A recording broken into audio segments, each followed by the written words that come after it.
আসসালামু আলাইকুম রহমতুল্লাহি ওয়া বারাকাতুহু। আলহামদুলিল্লাহ ওয়াসসালাতু ওয়াসসালামু আলা রাসূলিল্লাহ ওয়া বা'দ।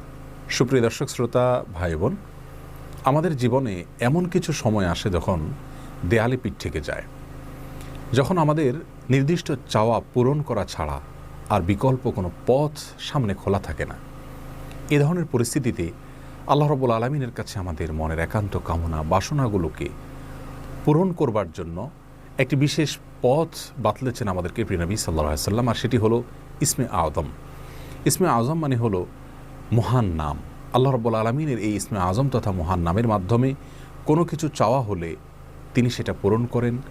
এই নামের মাধ্যমে আল্লাহকে ডাকা হলে তিনি সেটাকে সাড়া দেন। এ মর্মে নবী আলাইহিস সালামের অনেকগুলো হাদিস রয়েছে। অনেক উলামা একরাম ইসমে আযম সম্পর্কে বলেছেন যে এটি হলো আল্লাহ রাব্বুল আলামিনের যে মূল নাম আল্লাহ, সেটি তার অনেকগুলো গুণবাচক নাম আছে। তমধ্যে থেকে আল্লাহ রাব্বুল আলামিনের যে মূল নাম আল্লাহ, এই নামের মাধ্যমে আল্লাহ রাব্বুল আলামিনকে ডেকে যদি বান্দা কোনো কিছু চান কায় মনোবাক্যে অন্তরের গভীর থেকে, তাহলে সে দোয়া আল্লাহ রাব্বুল আলামিন অবশ্যই কবুল করেন।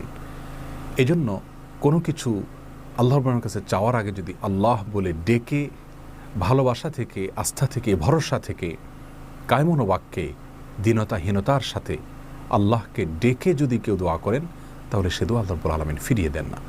ইসমে আযম সম্পর্কে সবচেয়ে বিশুদ্ধতম হাদিস ছিল এটি, আর সেটি হলো এই যে বুরায়দা রাদিয়াল্লাহু আনহু বর্ণনা করেছেন, এক ব্যক্তি নামাজের মধ্যে একবার কিছু বাক্য বলে উঠলেন। নবী সাল্লাল্লাহু আলাইহি সাল্লাম তার কথাগুলো শুনলেন। তিনি বলে উঠলেন, আল্লাহুম্মা ইন্নী আসআলুকা বিআন্নী আশহাদু আন্নাকা আনতাল্লাহ লা ইলাহা ইল্লা আনত আল আহাদুস সামাদ আল্লাযী লাম ইয়ালিদ ওয়া লাম ইউলাদ ওয়া লাম ইয়াকুল লাহু কুফুয়ান আহাদ। তার মুখে এই বাক্যগুলো শুনে নবী আলাইহিস সালাম বলেছেন, নিশ্চয়ই এই লোকটি ইসমে আযম পাঠ করেছে। ইসমে আযমের মাধ্যমে আল্লাহ রাব্বুল আলামিনের কাছে কোনো কিছু চাওয়া হলে তিনি সেটা ফিরিয়ে দেন না। এর মাধ্যমে আল্লাহকে ডাকলে তিনি অবশ্যই তাতে সাড়া দেন। এই হাদিসের ভিত্তিতে অনেক মুহাদ্দিসিন ইকরাম বলেছেন এটি হলো সেই দোয়া যেটাকে ইসমে আযম বলা হয়, যার মাধ্যমে এটি পাঠ করার পর আল্লাহর কাছে কোনো কিছু পেশ করলে সেটাকে অবশ্যই আল্লাহ তাআলা পূরণ করেন। মনের যে কোনো ভালো আশা আল্লাহ তাআলা পূরণ করে থাকেন।